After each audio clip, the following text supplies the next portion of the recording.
कलप से उतरे दास गरीब कलप से उतरे जिया पे अलग कर तारा के सो आया है आया है बंजारा के सो आया है दास गरीब कलप से उतरे दास गरीब कलप से उतरे जिया पे अलग कर तारा के सो आया है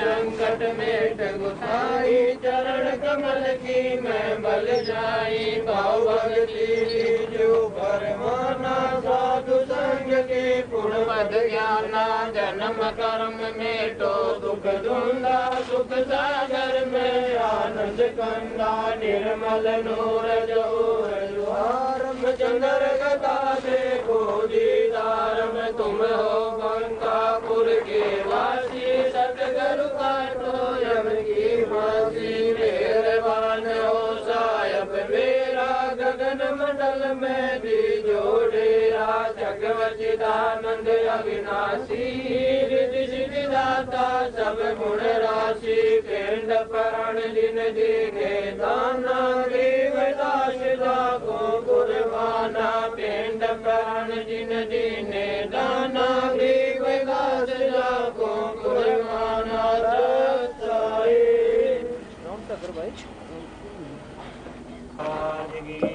स्वामी राम महाराज की जय सर्व संतों सर्व भक्तों धर्मी पुरुषों श्री काशी धाम श्री सुरानी धाम श्री करोठा धाम सच्चाई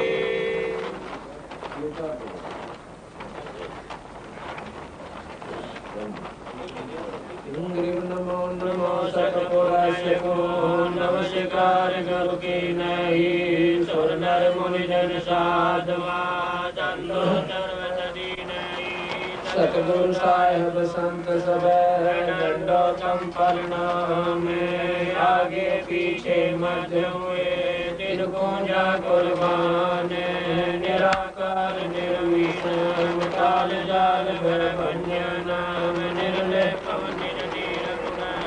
कल अनुव्य सोन्न गुणाम सोम सोति समापतम सकल समानानि रचल उजलहिरम मरयरजमम बेपरवाह था है वार पार नहीं मज्जतम ग्रीव जो सुमर सिद्धोई गणनाए गलताना करो अनुग्रह सोई पार सुखद परवाना आदि गणेश मनाऊं गणनायक देवन देवा चरण कमल लोलाऊं यादि अंत करु सेवा परम शक्ति संगीत मृत सिद्धाता सोई अवगत गुण अतीतम सत्य पुरुष निर्मोही जगदम्बा जगदीश मंगल रूप मुरारी तन मन अर्पणि भक्ति मुक्त भंडारी सुर नर मुनि जन जावे ब्रह्मा विष्णु महेशा शेष सहस मुख गावे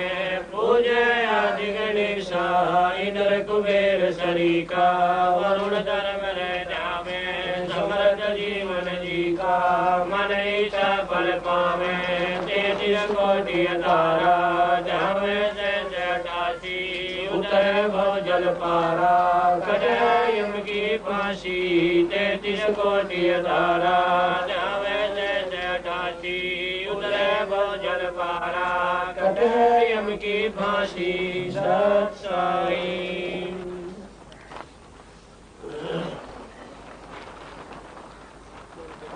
आज परम पिता परमात्मा बंदी छोड़ भगवान कबीर साहब तथा उन्हीं के अवतार वैष्णव गरीबदास जी महाराज की असीम कृपा से ये 5 दिवसीय विशाल सत्संग का दूसरा दिन है।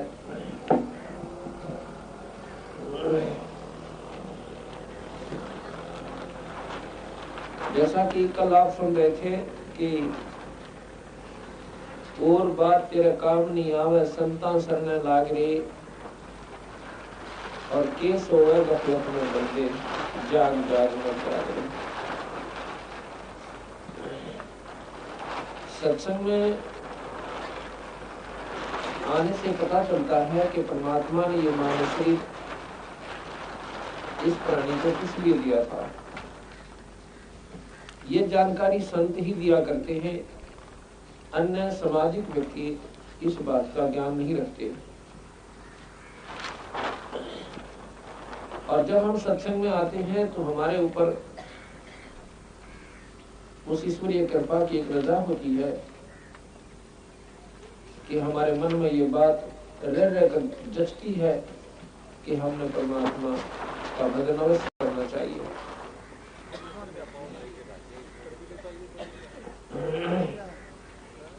क्योंकि परमात्मा ने जो मानव शरीर दिया है इसमें भगवान का भजन अवश्य करना था, लेकिन उस बात का हमें ज्ञान नहीं रहा, पता नहीं चला। बचपन से ही माता पिता से सीखा, अपने पेट भरने की विधि जो वो कर रहे थे वही हमने ट्रेनिंग ले ली और उसी के आधार पर हम डट कर लागे। यदि उनको ये जानकारी और होती साथ में कि भाई यूं काम तो हमने करना ही करना है जो पेट भरने वाला है, इस बिना तो काम चले कोई। लेकिन इसके साथ साथ एक कार्य और है, आवश्यक है, वो है भगवान के नाम का, परमात्मा का ध्यान करना।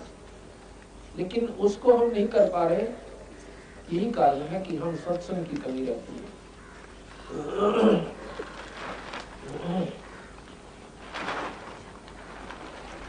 सत्संग में बताया जाता है, ग्रीब पानी की जल बूंद से साज बनाया जीवी, अंदर बहुत अंदेश था बार बिसर गया पीवी। परमात्मा ने ये कितना बढ़िया शरीर बनाया, एक पानी की बूंद, एक जादूगर की तरह, और कितना सुंदर बनाकर शरीर आपको दे दिया। अब उस भगवान को याद नहीं करता, परमात्मा तेरे से घना नाराज हो गया, और उसकी नाराजगी का आपको कितना दुष्परिणाम मिलेगा। जैसा कि कल आप सुने थे कि फिर पीछे तो पशुआ कीजिए और दीजिए बैल बना, चार पैर जंगल में डोले तो ना उधर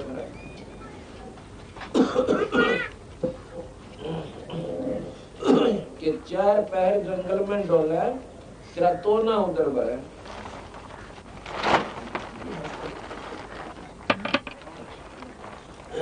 तेरा तो ना उधर बरे। गरीब उर्दमुखी जज रहे थे और तल सिर ऊपर पांव रखन हारे राखिया भाई जट रखना की लाभ। जब तू माँ के गर्भ में था, नीचे न तेरे सिर था और ऊपर न पैर थे। अब किसी व्यक्ति को 1 घंटे ऊपर न पैर करके और बोरी में बांध कर लटका दे, अब देखो फिर उसकी तड़प, बोरी ने बांट दे मार लाता, और 9 महीने काटे हम 9 संकट के करीब याद ना आते। क्यों नहीं आते कि हम जानते कोई ना उन दुखों को, और उनको फिर संत याद दिलाते कि ये संकट आपने बहुत भयानक होगा और इतना कष्ट पाएगा। एक माँ के पेट में थोड़ा सा स्थान होता है,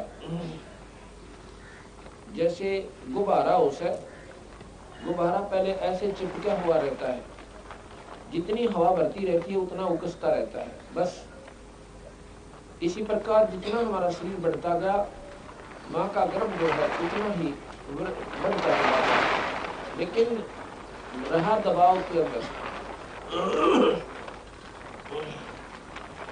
और उसमें पैर ऊपर में सिर नीचे, और वो भी पैर मुड़े हुए सीधे भी कोने।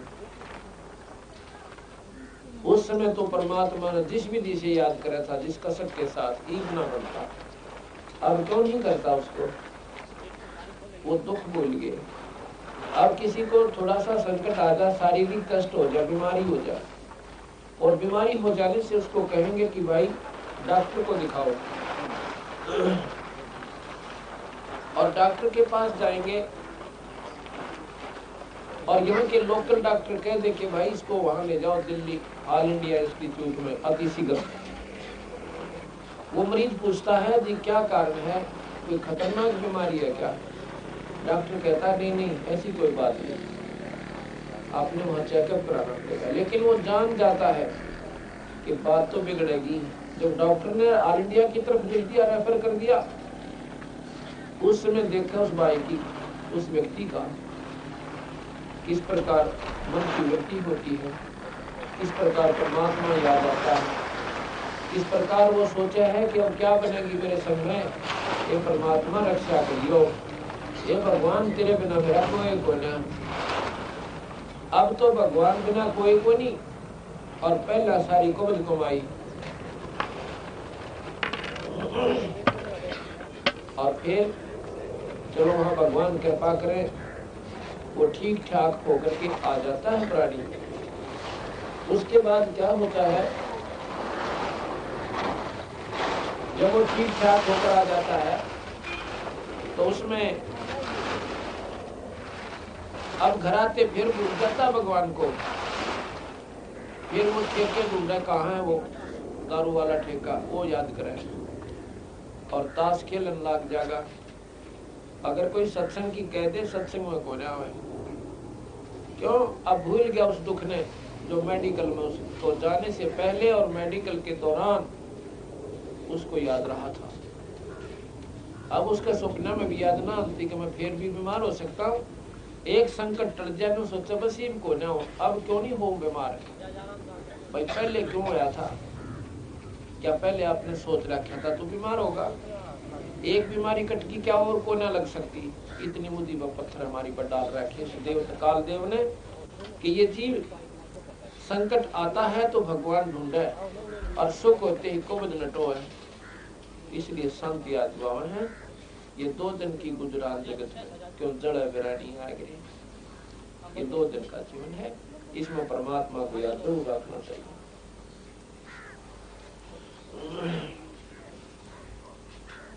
ग्रीव उर्दमुखी जद है था, तर सिर ऊपर पावे, रखन हारे राखिया जट रगनी की लावे।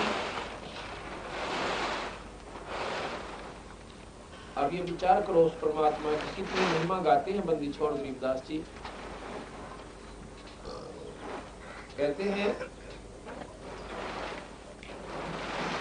जब तू मां के गर्भ में था उस समय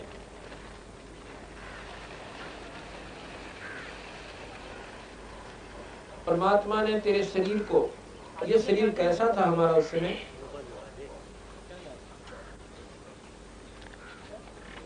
ये शरीर कैसा था उस समय हमारा? आपने चिड़िया का चीकला देखा हो, अंडे में तो तुरंत निकलते ही बच्चा, ऐसा अपना शरीर था। और वो कितना नाजुक होता है ये हिसाब लगा के देखो आप, वो कितना नाजुक होता है। और उसको पेट में माँ के गर्भ में वो था उस स्थिति में। जब माँ खाती है, मीठा खावे, खट्टा खावे और नमक मिर्च का भोजन खावे, उसमें उसके शरीर में खून के माध्यम तक जाकर के वह नमक और मिर्च वाला भोजन की जो अंश होता है उस नाजुक शरीर का ऊपर ऐसे डंक लगाता है जैसे बिच्छू लड़ जाता है। जिस प्रकार बिच्छू लड़ जाते हैं और फिर वो बच्चा अंदर मचलता है, लोचे है चारों तरफ में, वो बच्चा फिर लोचा है तो वो ऐसे घूमता है, ऐसे घूमता है। अब नहीं घूमे तो माँ मर जाए उसकी, ऐसी व्यवस्था काल में कर रखी है।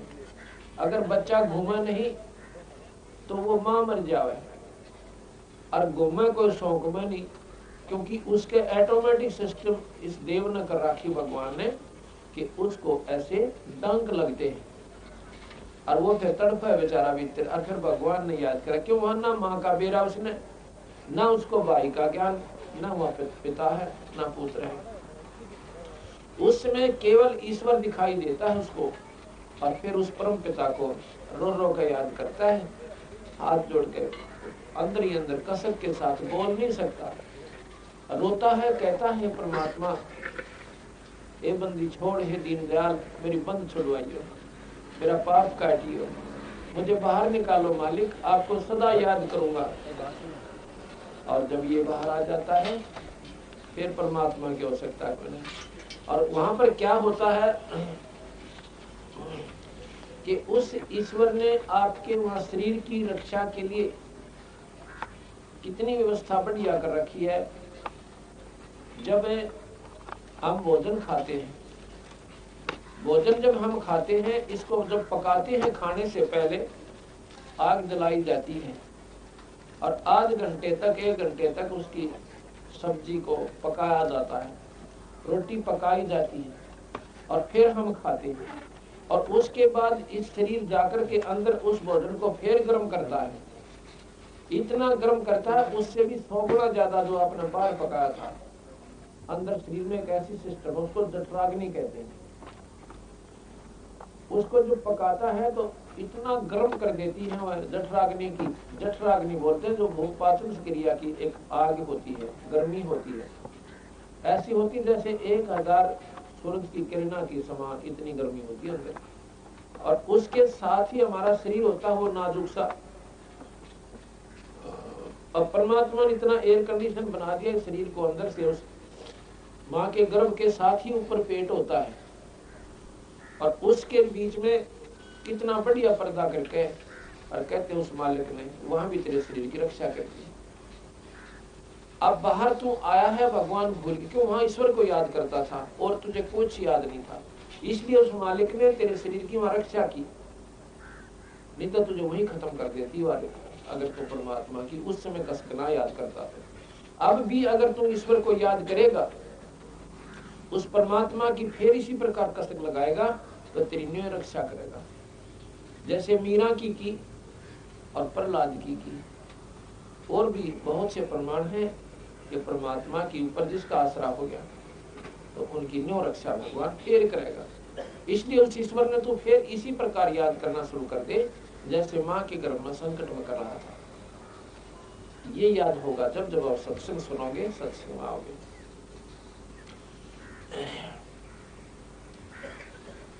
ग्रीव उर्दमुखी जब रह था, तल सिर ऊपर पावे, रखन हारे राखिया जठरग्नि की लावे। ग्रीव अस्थि चामरग रोम सब किसने कीन्या गोद, उधर बीच पोषण किया बिन जननी के दूध। कितनी बंदी छोड़ ने एक मार्मिक बात बताई है। अष्ट कहते हैं हड्डियों को, चाम ऊपर की चमड़ी, रग यानी नसें, रोम ये रोमकोप, और किसने की ना गूद, गूद कहते हैं मांस को, और उधर बीच पोषण किया जननी के दूध। अब देखो वहां पर भी तेरे पालन पोषण का प्रबंध ईश्वर ने किया। एक ऐसी नाल लगा दी, ऐसी नाल लगा दी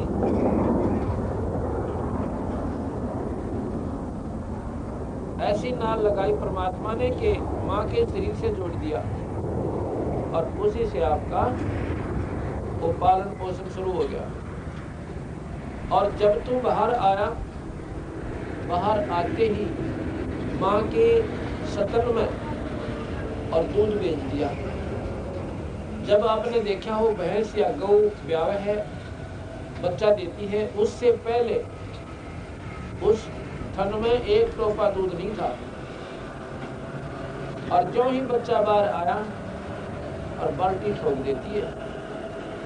देव ईश्वर की कृपा, वो परमात्मा ने हमारा पहला प्रबंध कर रखा है। आज किसी को जो भी बहन भाई को उपलब्धि प्राप्त है, कोई सुखी है तो भी अपने पिछले संस्कार है, और दुखी है तो भी अपने संस्कार है। अब तो सियाने सियाने गणे बड़े हुए, बाकी अपना पल्ला कुछ भी कोई ना। कोई न सोचा मैं कर रहा हूँ एक टांग टूट गया, बता करके देखा 6 महीना में मेडिकल में दाव खाट पर पड़ा पड़ा दूसरे का आश्रित हो जाए। क्या कर सकते हो आप लोग? ये जो अहंकार अभिमान अज्ञानता के साथ साथ हम यह गलती और कर रहे हैं। यह गलती हम क्यों कर रहे हैं? क्योंकि हम नादान गणे हैं, हमने बेरा को बात का। इसलिए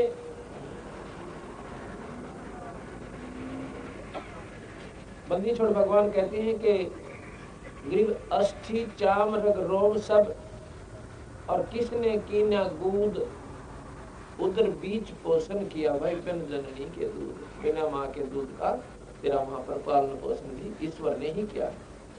इसी प्रकार यदि तू आज भी परमात्मा ने उसी विधिवत याद करना शुरू कर देगा तो दूर आज भी कोई ना, आज भी तेरा न्याय प्रबंध कर देगा। अब जैसा कि कल आपको मैंने बताया था, परमात्मा की शरण में आने के बाद भक्त मुरारी के परिवार में जो सुख हुआ, इनसे पूछो है गाँव या इसी गांव का है, राजपुर के। और जब तक परमात्मा का आसरा नहीं था, इतने संकट थे, बीमारी के ऊपर पैसा, पानी की तरह बहाना पड़ जाता।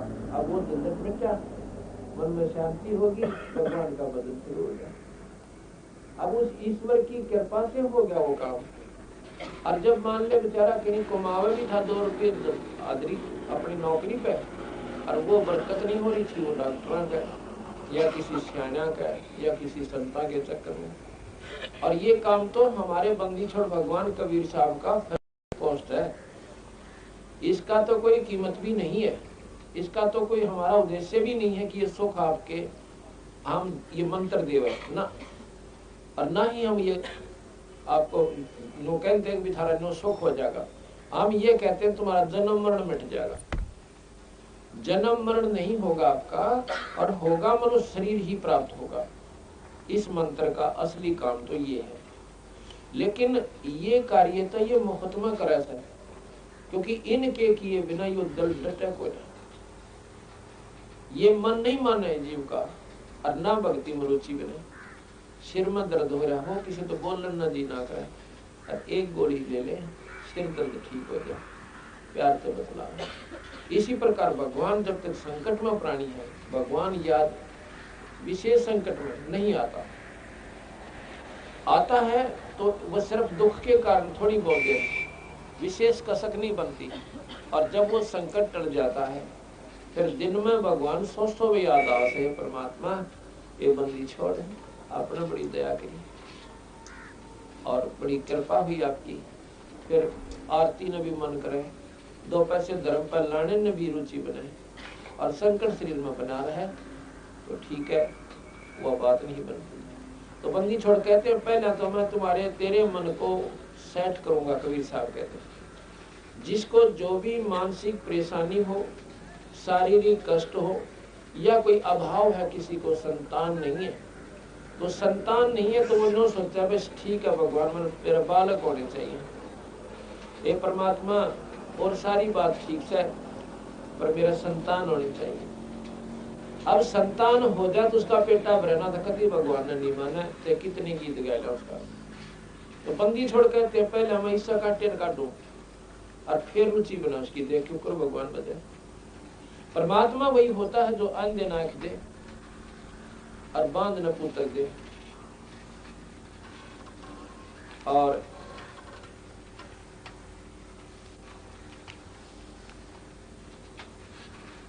अंधे नाक दे और बांध न पुत्र दे, उसको भगवान कहते हैं। कोडिन काया दे, निर्धन माया दे। अब मैं आपको एक ऐसा प्रमाण बताऊं कि बांझ को पुत्र गरीबदास कबीर साहब भगवान ने दिया, और गांव के रसोड़ा में, ये फोटो दिखाऊंगा, उनके नाम भी बताऊंगा। अब हमारे जान में कई समस्या है कि सब लोग के सारे संत एक सी बात बताओ, संत सारे बराबर होते हैं। भाई संत संत में घना फर्क हो से, गौ गौ में फर्क हो से,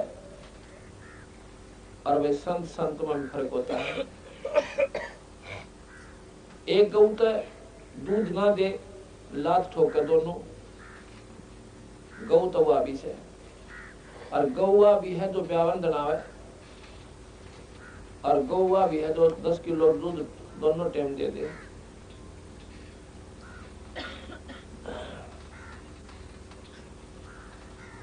तो एक गऊ एक सी क्यों करोगी, नाम तो गऊ बराबर है, लेकिन कर्म उसकी गुणों में गणा फर्क होगा। इसी प्रकार एक तो संत सारे काटे काटे, एक बात बनावे, मीठी बात सुना दे, दुखनों के लिए बड़े रहे, वो मीठी बात का एक दिन काम करेंगे, सांझ तक ना काम करे, हुए उल्टा जानते वो दुखनों का न दरिया पावे। और यू काटा काटे जानते पहले वो संकट न करे बंदी छोड़िए, संकट मोचन है ये कबीर भगवान से। ये लड़की, ये बहन देखो, इसका नाम है संतोष, पत्नी श्री कृष्ण, सन्नो प्रीता, गांव करसोला। इस बेटे की उम्र देखो कितनी से है, या 40 तो ऊपर उम्र है इसकी, या शकल देखो इसकी, और ये लड़का देखो गोदी में इसका।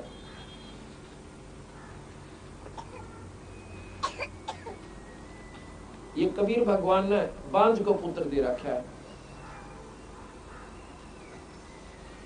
18 साल इसकी शादी न हो गए थे, 18 साल शादी को हो गए थे।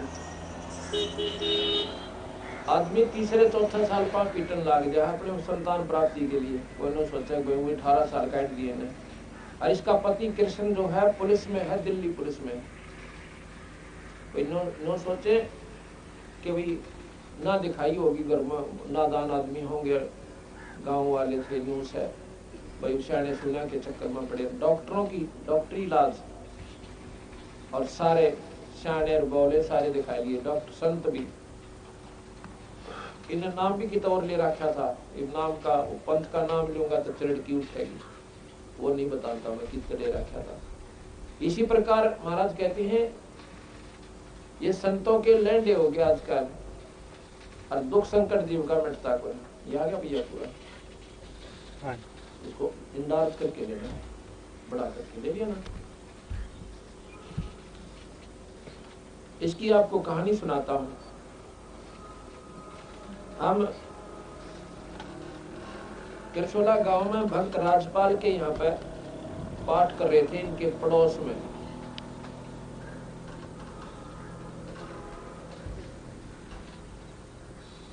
तो जो राजपाल भगत जी है उसकी पत्नी है, उसका नाम है कृष्णा।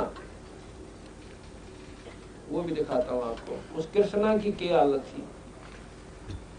ये कृष्णा कम से कम 8-9 वर्ष से इतनी दुखी थी, यदि अपने मुंह तो बताओ ना वो कहानी तो जब ज्यादा अच्छी लगे। इसका पति राजपाल ने बताओ था जी वही तो समय हमारा खाना खाने का शाम के समय, और वो इस समय इसके तकलीफ उनका। हमारी तो रोटी बनी बनाई थाली में गली गलाई आप बनाया करते हो। छोटे छोटे बालक 9 की 9 रह जाती, इस भूखे सो जाया करते। 2 घंटे तो इसका तमाशा होया करता, इतनी बुरी तरह रोया करती, जो बहुत बुरा हाल था। किलकी मार मार के बहुत बुरी तरह सारे दिखा रही थी। सैन्या का भी नाम भी कितने ले रहे थे ये। और पूजा धोक अपनी थे जो पुरानी लाग से वो तो सारी करा करते। कोई माता धोकना, गांव में एक सेवाग्रस्त महात्मा की समाधि हुआ पूजनी। ये देखो ये कृष्णा पत्नी श्री राजपाल सन ऑफ मोतीराम, गांव करसोला, इनके घर पर पाठ था। आ गया। इस जब इनका संकट मिट गया तो इसने इस अपनी पड़ोसन संतोष को भी बताया कि बहन तो नाम ले ले मारे बंदी छोड़ का, कबीर भगवान का, और गुरुजी नाम देंगे और तेरे दुख दूर हो जाएगा। शायद तेरी सुन ले भगवान कबीर साहब, पर सुनेगा जब तू सच्ची लोलाओगी, जय नकलीपन में रहेगी। भाई यूं को ना सुन। इसका एक नियम है भाई, या तो मन में पूज ले या फिर सारी माता मूता धोक ले तेरी, वाह तेरी मौज। फिर मेरा नाम लिए पास 36 पंगे और कभी नहीं करने। अब हम क्यों पूजे उन दूसरी पूजाओं को, क्यों करते हैं कि भगवान हमारा सुख दे, परमात्मा हमारे संकटान टाला जो हमारे ऊपर आने थे, और उनसे वो टल नहीं रहे, उनके लिए हम जाते हैं फिर कितना और समाधान के लिए। और वो समाधान फिर उनसे होना चाहिए था जिसकी तुम परंपरागत पूजा करते आ रहे हो। कोई आठम न पूजे माता दो के श्राद्ध निकाले, और कोई छठ न पूजे, कोई हरिदास न पूजे, कोई शेरावारी न पूजे, तो उनके भी संकट वहां नहीं निमटते। उन्होंने भी कहीं ना कहीं कोई स्याना की या कोई बुझा वालों का आश्रय लेते फिर से। तो महाराज कहते हैं एक कर साध्य सब सद है और सब साध्य सब जा, माड़ी सींचे मूल को तो फल फुलाएगा। जड़ में पानी गिर डाल के देखो तो ये जड़ है कबीर भगवान, पूर्ण परमात्मा है। तो कहने का भाव ये है कि 18 साल हो गए थे शादी ने, इन्होंने 21 दिसंबर 1996 में नाम लिया। 21 दिसंबर 1996 में इस लड़की ने, संतोष ने, और नाम लेने से पहले हमने इसको कहा कि जो भी पूजा तू करती है आज के बाद नहीं करेगी, ना तने माता धोकना, ना आठ्य मनानी, ना करागत काटने। इस बहन को आपने बताया, यानी बोली जी जैसे आप कहोगे मैं ऐसे करूंगी। क्यों? अब संकट में आ गई थी। अगर वैसे स्वभाव किसने कहा ना कि श्राद्ध मत काटो, और ये कुछ ना दे रहा माता धोकड़ में, और कुछ नहीं रखा, ये उपवास आदि आप करते फिरते हो, ये आपको लाभ नहीं देंगे, हानि वैसे करके। पितर पूजे, फलाना पूजे, व्रत राखे। तो अब यह न बोली जी जैसे आप कहोगे मैं नहीं करूंगी। सपने में भी याद नहीं करेगी, जब सुनेगा त्रिवे में, और ना सुना फिर आपने बताना। इसने जी वो अपना पक्की गांठ मार ली पल्ले, और इसके घर वाले यानी इसका पति और सास और ससुर कहने लगे थे कि हम तो लड़के की दूसरी शादी करेंगे। अब वो भी बेचारी भगवान आत्मा थे, उन्होंने भी इतना समय देखा, 18 साल थोड़े ना होते। आखिर में उन्होंने फैसला कर लिया कि भाई हम दूसरी शादी करेंगे, संतान बिना काम चाल को। और शादी तो संतान के लिए की जाती है,